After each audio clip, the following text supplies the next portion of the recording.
Good afternoon, everybody. What's going on?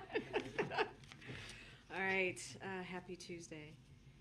So this week is Lesbian Visibility Week, and as the first openly queer person to hold the position of press secretary for the President of the United States, I see every day how important visibility and representation are. Today, I'm honored to welcome the cast of The L Word and Generation Q, two Showtime series that chronicle the friendship, the love, the challenges, and the triumphs of strong, funny, and resilient queer women. Up here with me are the amazing, talented actresses who play those very roles. Jennifer Beals, Leisha Haley, and Catherine Menig, and the show's co-creator, writer, and executive producer, Eileen Chaikin. After hearing from them briefly at the podium today, the cast will meet with LGBTQI plus staffers of the Biden-Harris administration to talk about our administration's work to advance full equality for our community. Last year, I had the personal privilege of attending the filming of an episode showcasing the marriage of two characters, Bet and Tina, a moment that meant so much to queer women across the country. Even though I grew up in one of the most diverse cities in the world, as some of you know, I grew up in New York City, as a young queer woman of color, I felt alone and sometimes invisible. For so many people in our community, the L Word's impact cannot be understated.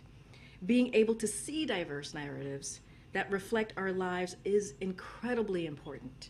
It is important that young people see characters on television and in the books who they can relate to, whose life stories and identities inspire them to reach their highest potential. It's important that LGBTQI plus people are represented in government, in shows, in institutions across the country. And this work is more important than ever as the LGBTQI plus community continues to face relentless attacks from some Republicans across the country. From books bans to don't say gay laws, MAGA extremists want to roll back the visibility and progress we fought so hard to achieve. But LGBTQI plus youth are resilient, and you've heard me say this before, you've heard the president say this before, they are fierce, they fight back, they aren't going anywhere. And there are people from the White House, from the president to the vice president to this administration and beyond who have their back. This week is a testament to how far we've come and the work that remains to advance equality to all people. And with that, I just want to give a special thanks again to the team behind me, the amazing actresses who have played these historic roles over the past several years. And a warm, huge thanks to Eileen, who created a show that only told our stories, but also, and this is, I believe, very, very true, save precious lives. And also, one last thing is change hearts and minds. So thank you so much, Eileen, for your creative brilliance and putting this to life. And so with that, I believe you're up next, Eileen. Thank you, Corinne. We're honored to have the opportunity to be here today, standing beside the first out lesbian press secretary in our history, who serves the most pro-LGBTQI president in our history. When the L Word debuted in 2004, we too accomplished a few firsts by bringing our stories into homes and communities across the country and around the world. We learned by the beautiful response to our show how profoundly important it is for people, particularly young people, to see themselves reflected in our entertainment culture and to know that they're embraced, valued, and not alone. We're delighted that the L Word lives on and speaks to a new generation, but we're painfully aware that our struggles are far from over. We face new threats against our community, from online harassment to legislative acts of violence to actual physical violence. Astonishing, backward, mean-spirited attacks by groups and individuals who, in trying to deny our humanity, only diminish their own. We've been fighting this fight for generations and will never stand down. They may try to erase our stories from classrooms and libraries, but we're here. We're here today at the White House. And we won't be erased. we will continue to be visible, powerful, engaged, contributive, creative, loving American citizens. We're galvanized by President Biden's leadership, from strengthening non-discrimination protections for our communities, to signing the Respect for Marriage Act into law, to supporting LGBTQI kids and their parents. And we're thankful to this president for giving us the first out lesbian press secretary who represents hope and possibility for so many people, young and a bit older. My colleagues and I want to wish President and Dr. Biden, Press Secretary Karine Jean-Pierre and her family, and each and every one of you, an enlightened Lesbian Visibility Week, month, year, decade, century, and so on and on and on. Thank you so much. And here's my colleague, Leisha Haley. Thanks.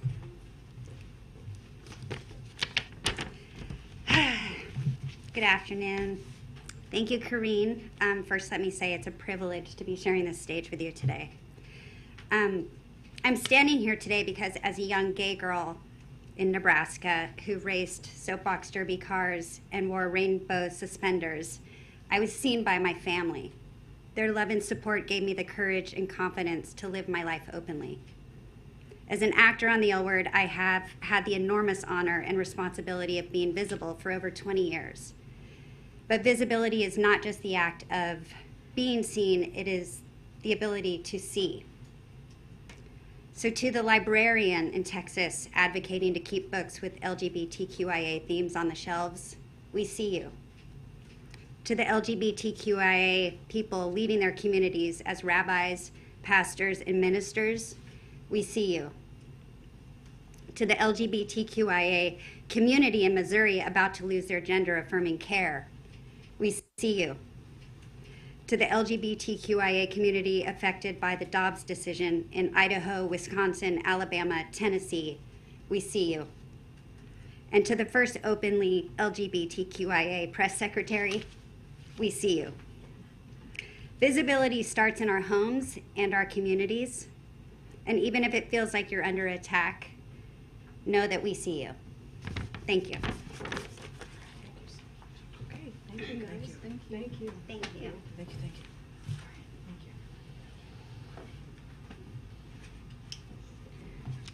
All right, thanks everybody. This is like the quietest I've heard you guys. Okay, now let's continue. I have a couple things at the top and then we'll opening up for questions and answer per usual. So, speaking of the MAGA proposal that we have talked about many times over the past week, we've learned some important details in the last 24 hours. First, we learned Speaker McCarthy's bill would cut the American economy off at the knees. In a new analysis, Moody's Analytics finds that the Speaker's legislation would increase the odds of a recession, cost 780,000 jobs, weaken the economy, and increase the unemployment rate. Second, the Department of Health and Human Services released new analysis showing how Speaker McCarthy's proposal would jeopardize health care for 21 million Americans who are enrolled in Medicaid. It would reduce access to health centers across the country. An estimated 630,000 patients in rural areas could lose access to health centers. And third, the Department of Education shared how the Speaker's bill would remove up to 60,000 teachers from classrooms, reduce support for as many as 7.5 million children with disabilities, gut funding for schools serving low-income students, slash mental health and violence prevention services, eliminate student debt relief for more than 40 million Americans, and make college more expensive by reducing Pell Grants for millions. It's clear that the Speaker's bill breaks House Republicans' commitment to America. In the run-up to the 2022 election, House Republicans promised to put cops on the beat. Instead, they're fighting to put fentanyl on the street by defunding Border Patrol. Their proposal makes clear that only things House Republicans are committed to giving to Americans are increased crime, lower economic growth, and more manufacturing jobs sent back to China. The Speaker's position is that unless the President and the Senate agree to that job-killing, cost-increasing, anti-farm, anti-healthcare, anti-education agenda, they're going to default and crash the economy. That's not just unreasonable, but it's also incredibly dangerous. Instead of playing these games, they should avoid default, take it off the table, and have a conversation with the President, his administration, and other congressional leaders about the budget, about spending. Now, moving on to the next topic. Today, Washington State has become the 10th state in the nation, alongside Washington, D.C., to ban assault weapons and get weapons of war off America's streets. President Biden commends the leadership of Washington Governor Jay Inslee and legislative leaders, as well as the advocates, survivors, and elected officials who fought for years to make today a reality. In so doing this, they have made every community in the state, from Seattle to Spokane and everywhere in between, safer and more secure. Despite President Biden's historic actions to reduce gun violence through the bipartisan Safer Communities Act and 24 executive actions, too many Americans continue to lose their lives to gun violence. The President has continued to press for more action to keep our homes and schools, communities safe, including federal laws requiring background checks for all gun sales and a ban on assault weapons and high-capacity magazines. In the meantime, he continues to urge other states to join Washington State, along with California, New Jersey, Connecticut, Hawaii, Maryland, Massachusetts, New York, Delaware, Washington, D.C., and Illinois to ban assault weapons at the state level to save lives. And finally, I know you heard from the President already on this, but I asked for a point of personal privilege to acknowledge the passing of an incredible legend, a barrier breaker, and a remarkable talent. Of course, I am speaking of Mr. Harry Belafonte. He enriched our world, he inspired generations, and he was a role model to tens of millions of young people just across the country, dare I say across the world, including myself. I got to know him a bit, and we have stayed in touch over the years. He called me, in a jokingly fun way, Haitian Tsunami. That was his nickname for me. I can tell you why later. Like so many whose life he touched, I am a better person because of Mr. Belafonte, because of his influence, because of his guidance, his kindness, and his wisdom, and his such incredible talent. The world lost a true one-of-a-kind today. We will always cherish his memory and celebrate his amazing, incredible accomplishments. With that, Josh, the floor is yours. Wonderful. Thanks so much, Karine. Two subjects. First, now that the President has announced, is the White House doing any additional, seminars or guidance internally on how to comply with the Hatch Act? And what are your guidelines and the contours of where you're able to go and where you're not able to go, so that we understand how you're thinking about this issue? So it's a great question. I appreciate you asking it. Look, this is an administration that is and a president that believes in the rule of law. Certainly, you've heard me over the past couple of weeks and months, probably painfully so, trying to make sure that we respect the rule of law and not to break the Hatch Act. That is something that we're going to continue to do and do our best to do that. As you know, we have the White House Counsel's Office here, who certainly is going to give guidance to the team here and also to White House staffers to make sure that we understand the protocol and the process. As far as White House staff, as you know from covering past reelection, Josh, reelection campaigns, the law does provide for limited involvement from some select officials. And so I don't have any announcement to make on those selective chosen folks, but those people would be who those people would be, but our approach would be consistent with past norms. But again, now there has been an announcement, I will very often, if not always, refer you to the 2024 presidential reelection. Gotcha. And then secondly, the Discord leaks contain details about South Korea and its potential role supplying arms to Ukraine. What should the public know about what President Biden intends to tell President Yoon? about these things? So as you know, the President and the First Lady are very much looking forward to welcoming the President of South Korea and also the First Lady of South Korea, obviously, which we will see. We will be seeing them later this evening, and certainly there will be many opportunities tomorrow. So as to your question, U.S. officials, as we have said many times, are engaging more broadly with our allies and partners at high levels to reassure them of our commitment to safeguarding intelligence and fidelity to our security partnerships. Our commitment to the ROK is ironclad, and that has been and will continue to be so. We have engaged, again, at high levels with allies, including the ROK, on the subject of the unauthorized disclosures, and we take this very seriously. And it is consistent with being close and enduring allies. Again, it is ironclad, our commitment to them. Thanks. I want to circle back to something I asked last week, because clearly the president did have plans to mark the anniversary of his 2020 campaign. Yes, launch. and I congratulated you for being incredibly clever with the question. Yes, I remember. I'm going to try again. Okay, here we go. When did the president make this personal decision that now was the time to announce? And what was the factor that tipped the scale here? So again, going to be very careful here. 2024 election. I actually don't have anything to share, like behind the scenes on his decision making. I think the president spoke to this himself when he was asked before today about his intention to run and his plans to run. And so I will refer you back to what he has said more explicitly when he had those interviews. So I don't want to say much more than that from here. But again, want to be really mindful. There's now a presidential campaign, reelection campaign, and so those type of questions, I would refer you to them. Sure, but this is a question about his personal decision, not politics. No, I totally understand. I don't have anything to share on that. I would refer you to totally understand, what was his decision, what was his thinking process. I would certainly refer you to the 2024 campaign. And can you just tell us, when was Julia Chavez Rodriguez's final day here at the White House? Don't have anything to announce or share on a timeline from here. So on Sudan, Karine, what diplomacy are you engaging in to try to get the ceasefire extended? So a couple of things, Steve, that I want to lay out for you.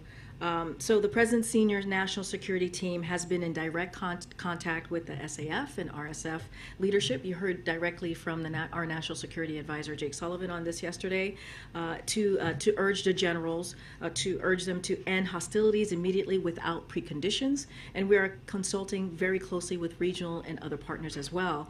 And I know many of you have been reporting this, but following the intense negotiation over the past 48 hours, the SAF and the RSF have agreed to implement a nationwide 72-hour ceasefire that started at midnight just last night on April 24th. And during this period, we're going to continue to urge SAF and RSF to fully uphold the ceasefire and to support a durable end to the fighting. The United States is coordinating with regional and international partners and Sudanese civilian stakeholders to assist in the creation of a committee to oversee the negotiation, conclusion, and implementation of a permanent ceasefire of hostilities and humanitarian arrangements in Sudan. We will continue to work toward the shared goal of a return to civilian government in Sudan. Look, and you've heard us say before, there is no military solution to Sudan's political crisis. The ongoing violence threatens the safety of all civilians, jeopardizes the progress made to date in negotiations to restore Sudan's democratic transition, and undermines the aspiration of the Sudanese people. And so. And secondly, on the debt ceiling, what's your best estimate on when the extraordinary measures you've taken will run out and the debt ceiling will be breached? So look, that is something that Secretary Yellen has spoken to. That is something that clearly the Treasury Department is overseeing and keeping a close eye on. I'm not going to go into timelines from here. I will let the Treasury Department answer that specifically. Thanks, Karine. Just one follow-up on Sudan and then Congress question. Has the ceasefire created any new opportunities in terms of what Jake was talking about yesterday, Americans getting into convoys, being able to reach naval assets at the port? So look, I know you guys asked about Jake, about, as you just mentioned, the naval, kind of the naval assets. Look, and Jake said this, I'm just going to repeat what he said. We're moving naval assets within the region to assist with potential contingency off the coast of port of Sudan. I don't have anything else to share beyond what our national security advisor shared, but clearly this is important to us and important to the president. And then on Senator Manchin, granting that you guys obviously have a close and respectful working relationship with him, he said last night that the administration broke their word to the American public and threatened to vote to repeal his own legislation. Do you have any response to that? As you just said, we have a strong relationship with Senator Manchin. We have, in the 2 years, or more so, 2 years of this president's tenure here, we've been able to pass some incredibly historic pieces of legislation that's going to change the lives of many Americans, millions of Americans across the country, that the president is very proud of. And so we look forward to continue to working with Senator Manchin. Look, as it comes to the Inflation Reduction Act, we are proud of this. This is something that the president is proud of. The goals that it's going to achieve are lowering the deficit by more than $200 billion, ensuring American energy security, bringing supply chains and manufacturing home, creating good-paying manufacturing and energy jobs, reducing costs for hardworking families, and investing in energy communities and towns across America that have been left behind. So look, again, as I just stated, we're going to continue working with Senator Manchin on other shared priorities, including reducing the deficit, as the president was able to do this first 2 years and has stated that he'll do in his budget for fiscal year 2024. He's going to, if you look at his budget, he's going to reduce, it's going to reduce the budget, the deficit by an additional $3 trillion over the next 10 years. And that is the commitment. That is the commitment that this president has. You dispute, though, the characterization that you broke your word, or this administration has broken its word to the American people. So look, I know he was speaking to the implementation of the Inflation Reduction Act. Look, we are faithfully implementing all the parts of the Inflation Reduction Act, including parts that we don't like, right? And that's what you do as president. And as an administration, that includes components of the Inflation Reduction Act that don't have anything to do with clean energy. So we'll still faithfully implement the law and implement, again, the pieces that we, like I said, we don't even like as well. And so that is going to be our commitment to follow the law, and that's what you'll see from this administration. Thanks, Karine. As a matter of housekeeping, to whom should we direct our questions about the campaign? I would direct them to the 2024 campaign, the Reelection campaign. I don't have a specific individual, but I'm sure we can figure that out and make sure you have contact with the right people. Yeah, and I would probably just go to the generic email, right? That's connected with the, for now, that's connected with the campaign. But again, that's who you should go directly to as it relates to anything that's related to 2024. Okay, I want to ask you broadly about the theme that the president has been speaking of, not just today, but since the start of the year. This idea of finishing the job. Can you explain what it means? I mean, the president's powers are limited. His term in office is limited. What is the job? How could any president finish it? So look, the president has talked about this many times, including members of his administration. You heard him talk about it during the State of the Union, finishing the job. Look, he ran and won on his agenda in 2020. And so he has, of course, used similar language to update the American people as he works to fulfill his promises. The president believes that he needs to continuing deliver for the American people. You hear us talk about his economic policy and how it has, because of the historic pieces of legislation that have gone through, how that has enabled him to build an economy from the bottom up, middle out. So when you think about that, you think about Medicare being able to negotiate for lower drug costs. You think about the infrastructure, bipartisan infrastructure legislation. Let's not forget, in the last administration, Infrastructure Week was a joke.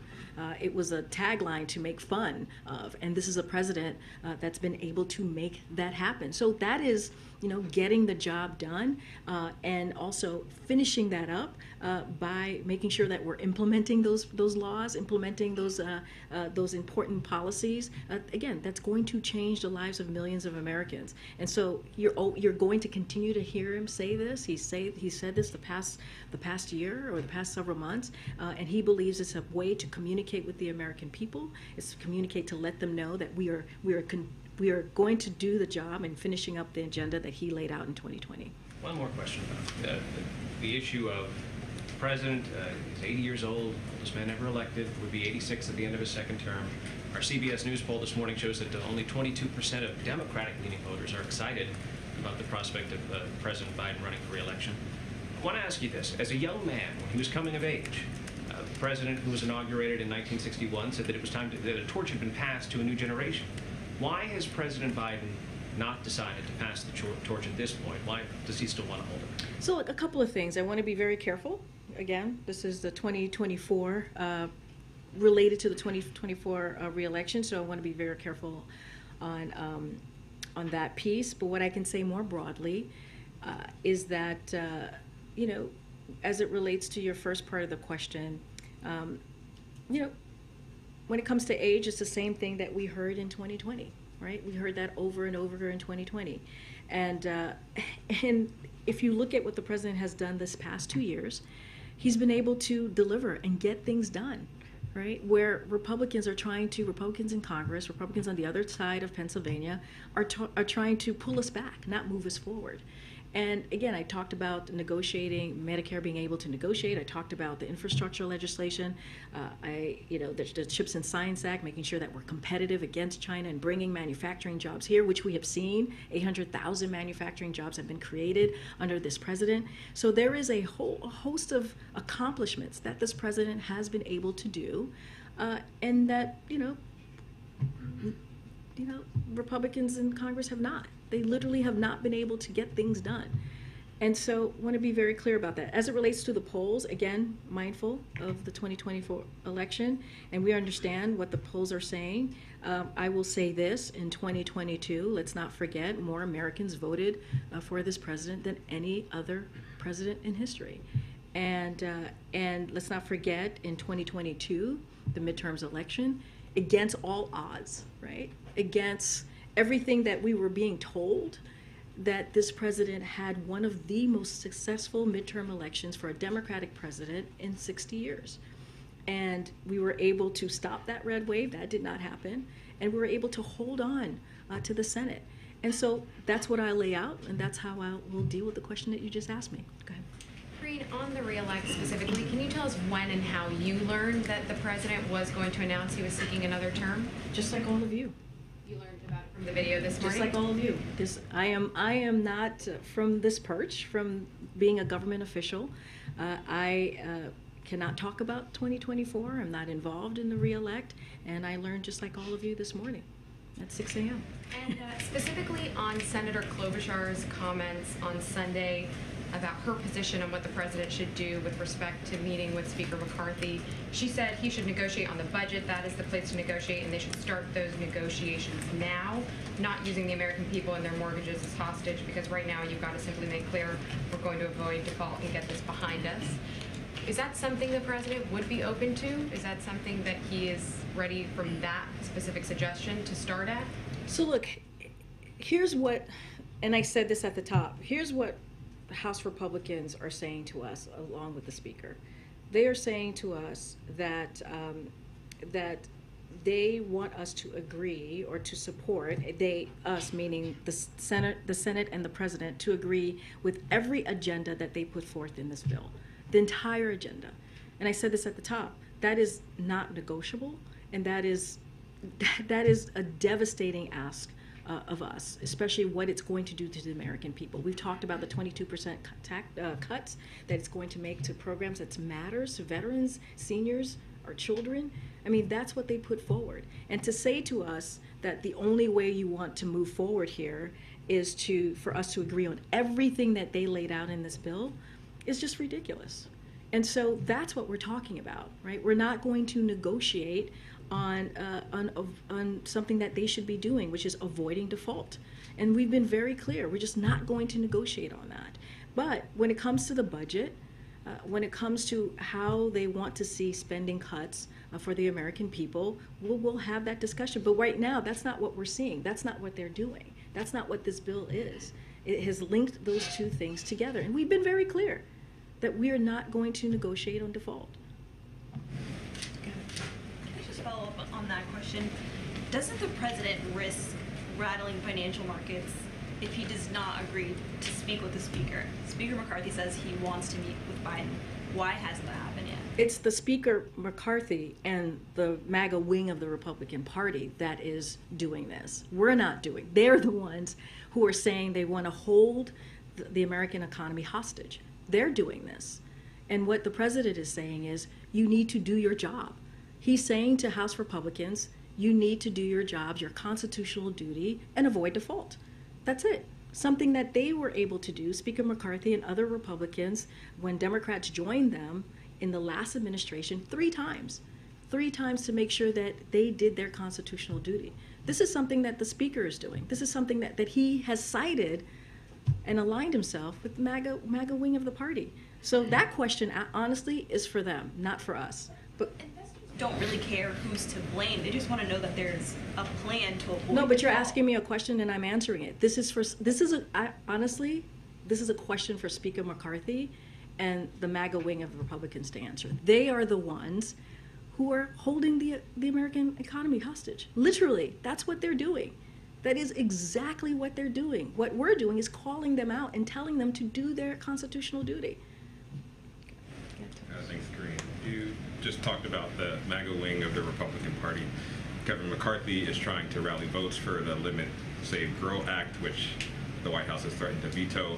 If he's able to get 218 votes for this bill, does this become a mainstream Republican position as opposed to just a wing of the party? And if this is the mainstream position, what's your Appreciate the question, but I'm not going to jump into hypotheticals from here. I'm not a House whip. He has to do his job as Speaker and see if he can get the votes for this bill that is, again, detrimental and dangerous. It is dangerous to American families. If you look at the bill, as I've said many times, it is going to hurt families who are trying to make ends meet. That's what this bill does. So that's up to the Speaker to see if he can whip the votes.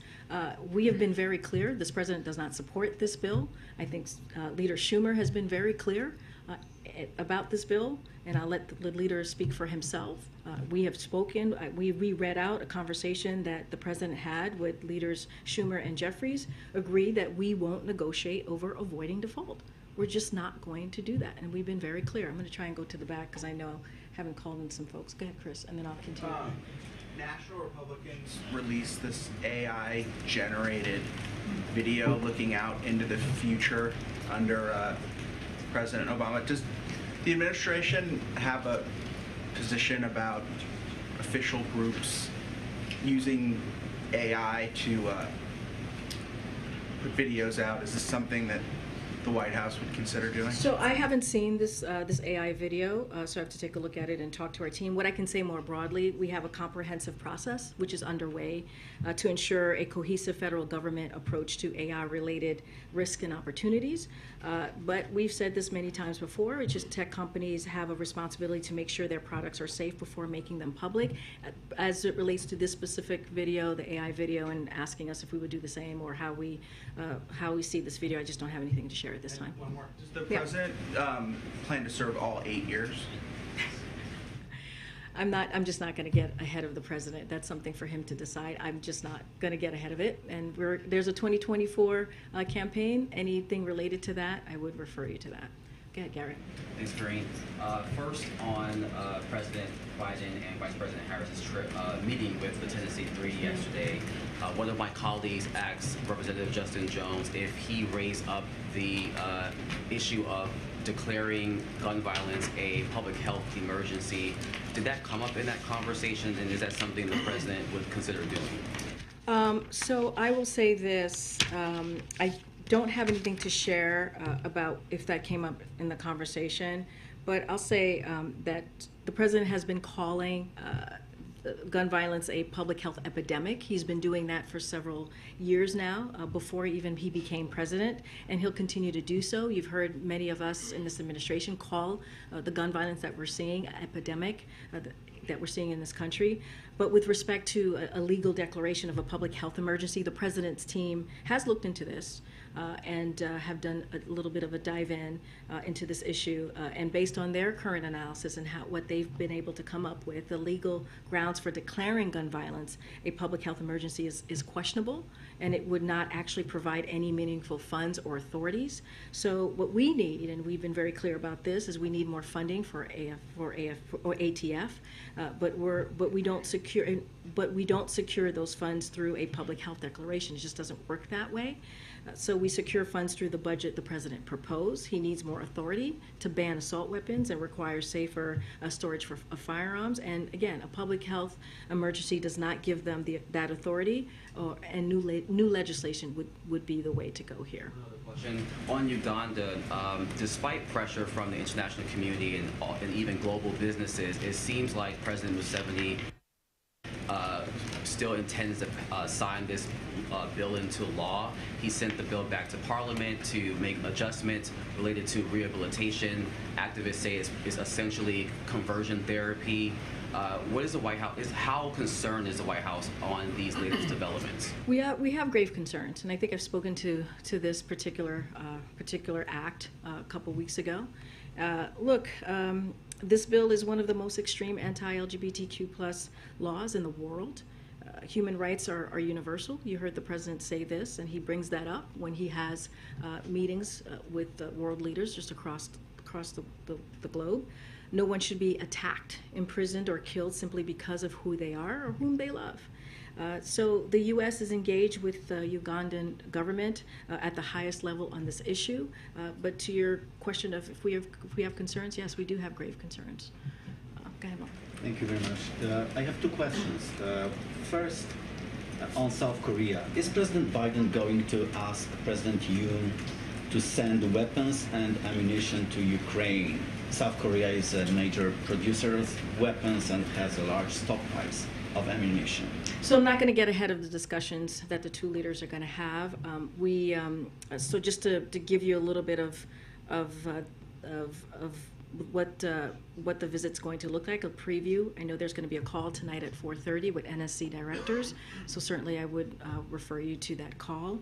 But we appreciate the ROK's actions in support of Ukraine, ranging from backing sanctions and export controls against Russia to providing Ukraine with humanitarian and non-lethal assistance. The ROK has also taken steps to backfill U.S. supplies of key munitions to Ukraine, and we welcome any further support the ROK can give to Ukraine, but certainly not going to get ahead of the two leaders and their discussions that they will have in the next 36 hours. On President Biden's decision to run for re-election, I'm not sure if you can answer this question, but I'm wondering if the war in Ukraine was a factor in his decision to run for re-election, and if so, in what way it influenced his decision?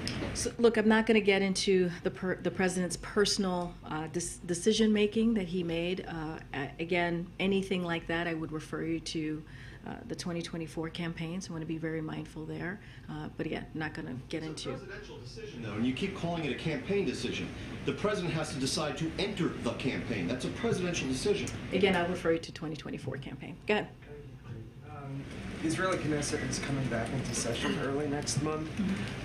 What has, if anything, the White House done, given the president's stated concerns over the judicial overhaul proposal, to use these past couple weeks to try and push a compromise? Can you say that one more time? Sorry. The Israeli Knesset is coming back into session at the beginning of May, and obviously the president has stated concern with the judicial overhaul proposal that they'll take up when they come back into session. Has the White House taken advantage of these past couple of weeks to push a compromise? So I think we've been publicly and privately pretty consistent and you heard from the president as well on on our concerns about the recent developments in Israel, and we've been very clear about calling for a compromise, before moving with these reforms. And so again, we're going to continue to have those conversations again privately and be pretty vocal publicly. I just don't have anything to share on any private conversations that have been had here at the White House or in the administration more broadly. But again, we've been very clear about our concerns, and we'll continue to do so privately. What remains unfinished when it comes I'm just going to get around, guys. Go ahead, Ed. I'll come to the back. Thanks, Corinne. So Americans are seeing, when we talk about the economy in general, Americans are seeing energy prices up 24%, including electricity, since President Biden took office. Food prices are up 18% in the last 2 years. Manufacturing lost jobs for the last 2 months in a row. And inflation is outpacing wages for 26 months in a row. How does the president then sell to the American people to keep going with these economic policies? So look, again, going to be careful about 2024. Anything that's related. No, I'm going to answer your question. Okay, I'm going to answer your question. Just want to be, because you said moving forward, so just want to be very careful here. Look, the president always is very clear when he talks about the economy. He always says, one of the things that he says very frequently is that when it comes to inflation, when it comes to lowering costs, that is a priority for him, and he has shown to do that. And if you talked about inflation, annual inflation has fallen over the last 9 months. It is moderating. That is something that we have seen from the data that has come out. Wages are higher than they were 9 months ago. Incomes are up, and consumer spending is strong. But he understands that American people are still feeling some of this inflation, right? Still feeling some of the higher cost. But again, we're doing the work. We have laid out the president's economic policy, and you've seen it. You've seen 12.6 million jobs have been created since the president took office. We've gained all the jobs lost during the pandemic and created 3 million more. You always ask me that question, so there goes your answer. And unemployment is nearly 50-year low, and black unemployment is at a record low. So we see that in the data that comes out pretty regularly, right, monthly.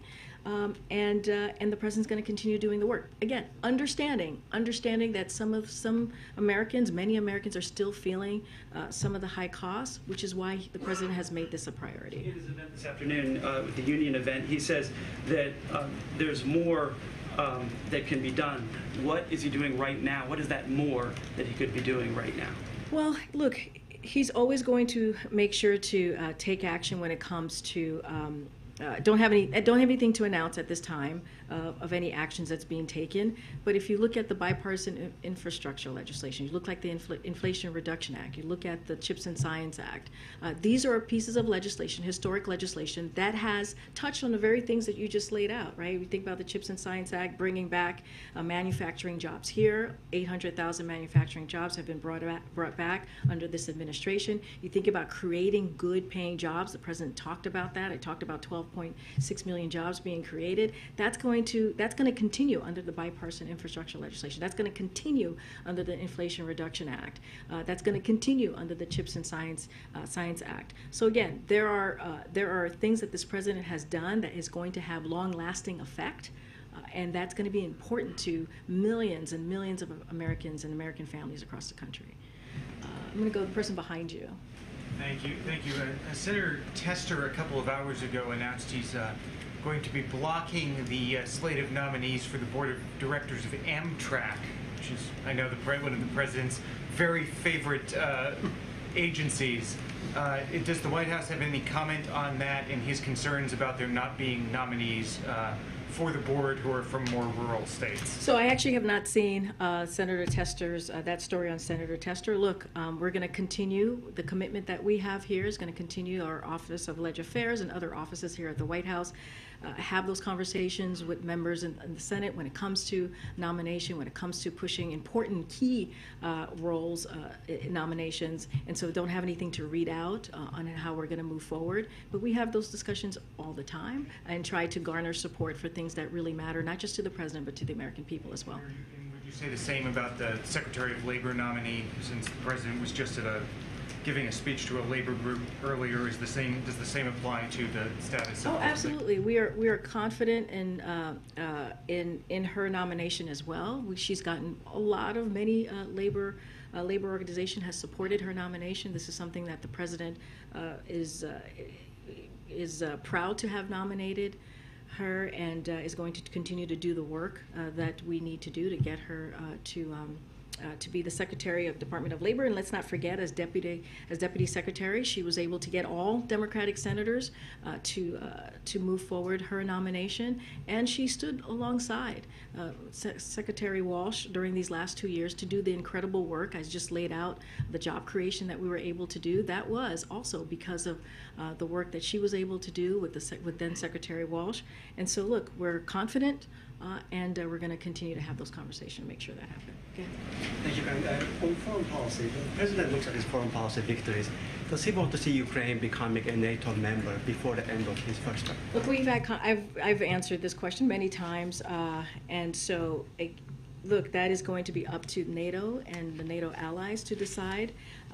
The U.S. position when it comes to NATO accession has been clear for decades. We support an open door policy for NATO, and any decision, again, has to be made by the membership between NATO allies and countries aspiring to join NATO. And what our focus is right now, we've been very clear on that, is to make sure that the brave people of Ukraine who are fighting for their freedom, fighting to defend their country, have the economic assistance, the humanitarian assistance that they need to push back against Russian aggression. And we've been very consistent on that, being one of the leaders of that this past year. Just to be clear, is it the President's view that Ukraine belongs to NATO? I just answered the question. Our position, our U.S. position has been very clear when it comes to NATO accession. We support an open door policy, and that is a decision that is between NATO allies and the countries aspiring to join NATO. So we'll not get ahead of that. Okay. Thanks, Corinne. Senate Democrats are preparing a vote this week on the Equal Rights Amendment. Senator Schumer makes the argument that the Supreme Court's ruling on abortion and some various actions by the states have left women with an uncertain future, and he said that's why you really need to try to resurrect this amendment. I just wanted to hear the White House position on this. Sure. The administration supports the Equal Rights Amendment and has called on Congress to act swiftly. In the United States of America, no one's rights should be denied on account of their sex. It is long past time to definitively enshrine the principle of gender equality in the Constitution. The President and this administration believe that gender equality is not only a moral issue, the full participation of women and girls across all aspects of our society is essential to our economic prosperity and security and the health of our democracy. Thank you. Yeah, I'll come to the back in a second. What's the White House's reaction to the police detective who shot and killed Breonna Taylor getting hired by a sheriff's office that's actually fairly close to Louisville where the tragedy occurred?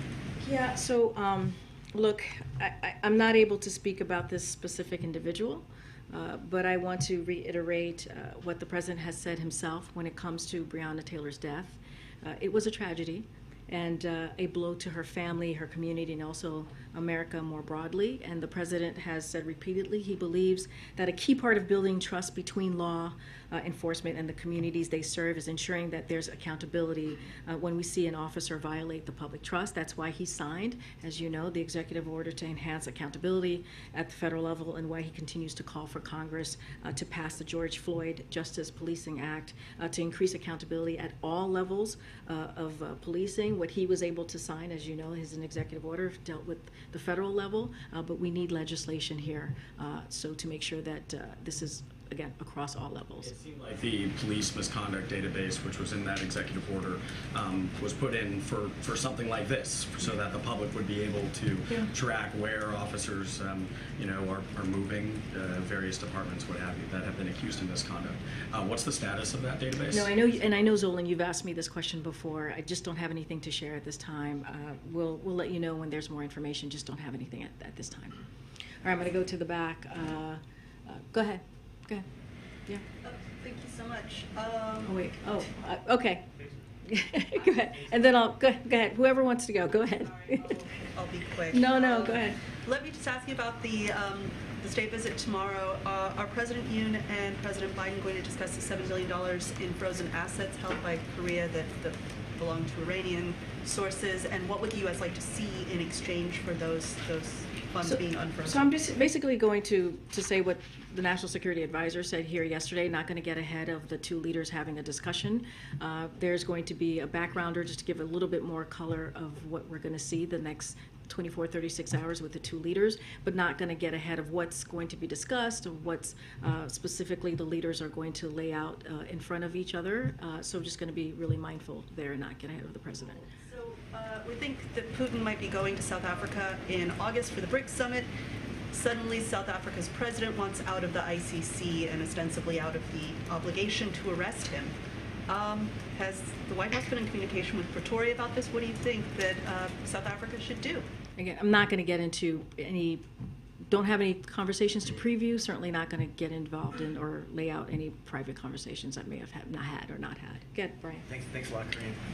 Was the timing of Domestic Policy Advisor Susan Rice's departure at all related to the New York Times article that came out last week that described marginalia that she wrote on a memo about Title 42 impacting family separations? No. She wrote this as BS? No, not at all. Was it accelerated by that report coming out? So let me just say her departure has been in the works for some time. She has said that she was going to do the first 2 years of this administration. She extended her stay here to do this job, and I'll just add that the suggestion that Ambassador Rice was aware of concerns about migrant child labor is categorically false, and it is not connected. Again, she had always planned to do 2 years, and she extended her stay here, and we truly appreciate her service to the American people.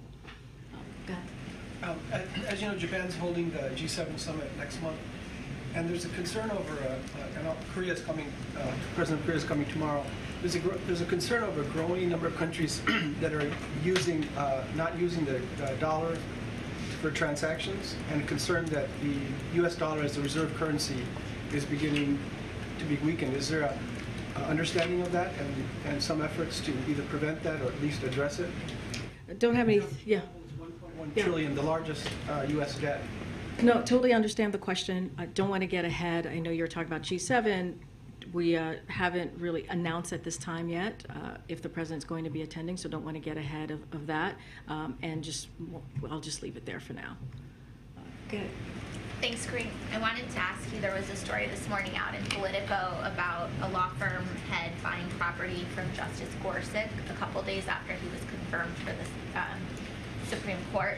I wanted to ask if the president's position on ethics or Supreme Court ethics being mandatory has changed at all, especially what we saw with Justice Thomas. Look, we have not commented on Justice Thomas or will not be commenting on Justice Gorsuch. I'm just going to leave it there and let the Supreme Court deal. If I could also ask you about Title 42 lifting in a couple weeks, where are you on preparing for that specifically for migrants coming from Central America? I know we've talked in here about the 4 countries where you have the special pathway set up. So the State Department and the Department of Homeland Security will have more to share soon. As you know, the Department of Homeland Security shared their plan back in January, and we have seen from the data, we have seen that the unlawful immigration is down, and so what they have put forth in their protocol and their processes is working, but they will have more to share in the upcoming days or weeks. Just don't want to get ahead of what the 2 agencies are going to share. Who's running intergovernmental affairs now? I don't have anything to share at this time. Okay, Naomi, go ahead, and then we're going to wrap it up. Senator Elizabeth Warren is foreshadowing action to help confirm Pentagon nominees despite Senator Tommy Tuberville's abortion-related holds. Is she liaising with the White House about that at all? So look, Senator Tuberville, as you know, is blocking all Defense Department nominations, including promotions for more than 180 military leaders and nominees. This political showmanship could have a serious impact on our military readiness, on our military forces, and our national security. And as the Secretary of Defense said, and I'll quote, a ripple effect through the force that makes us far less ready when we need to be. It prevents officers from taking on their new commands and deprives our force of leadership. It also affects military families and the kids of military officers and what schools they go to, because they won't be able to change their duty station. So I know that Senate Republicans have also urged Senator Tuberville to drop his hold. We agree and would urge him to do so without delay, and I'll leave it there. I'll see you guys on Thursday. Thanks, everybody. Thank you. The American dream is under attack. The greatest country in the world is now more polarized than ever before. This is about targeting women of color. Put your mask on. It's an insult to our country as the world is already laughing at us. While we're dividing ourselves from within, while the nation is focused on internal battles, a greater threat looms in the horizon. The Chinese Communist Party. 绝不允许任何外来势力奴役我们，谁妄想这样干，必将头破血流。 They're systematically infiltrating our government. They're stealing our technology, and they're attacking our freedoms. The FBI is opening a new China-related counterintelligence case about every 10 hours. The Chinese are preparing for war. We Americans are very good at being oblivious as to what our enemies are saying. And we did not pay attention to Osama bin Laden until one day he killed 2,977 Americans. This is not just a battle of ideologies or just about pursuit of dominance. This is a war that will alter the course of our lives. And if we lose, it will condemn our children and future generations to a world of unimaginable horrors. This is why my show in the Epoch Times is so critical.